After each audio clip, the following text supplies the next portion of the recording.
E ciao a tutti amici di YouTube, io sono Fabio ed oggi vi voglio recensire questo microfono Rode che utilizzerò probabilmente d'ora in avanti per il mio canale. Ve lo avevo anticipato nel precedente video dove, sfogandomi, ho parlato del vecchio Nokia Lumia 820. Se siete curiosi vi lascio sicuramente il link nella descrizione. Ma passiamo all'argomento di oggi. Questo è un supercardioide direzionale, ovvero che riesce a captare i suoni soltanto da una direzione, quella in cui viene puntato, infatti è adatto per registrare suoni specifici.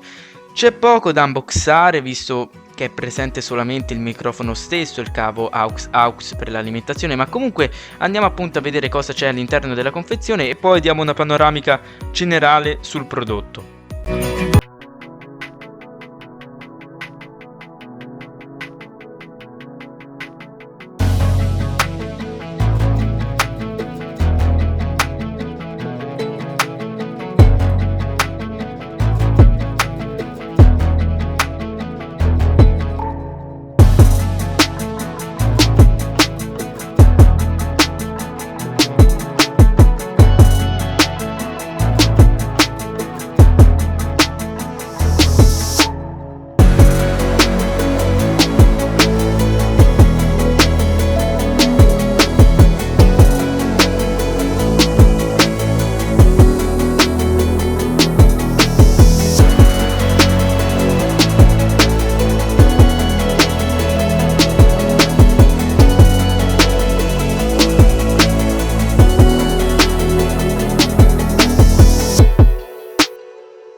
Questo microfono è la leggerezza, soltanto 73 grammi, così non si esercita troppo peso nell'aggancio e risulta facile in mobilità.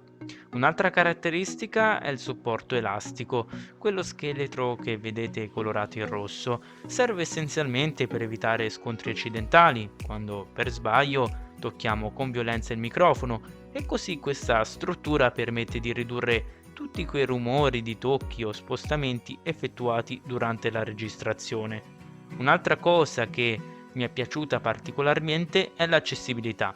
Con un semplice collegamento tramite il filo dato in dotazione, fra l'altro elastico per permettere di regolare la distanza tra microfono e camera, è possibile utilizzare subito il microfono stesso senza altri cavetti per l'alimentazione o cose del genere.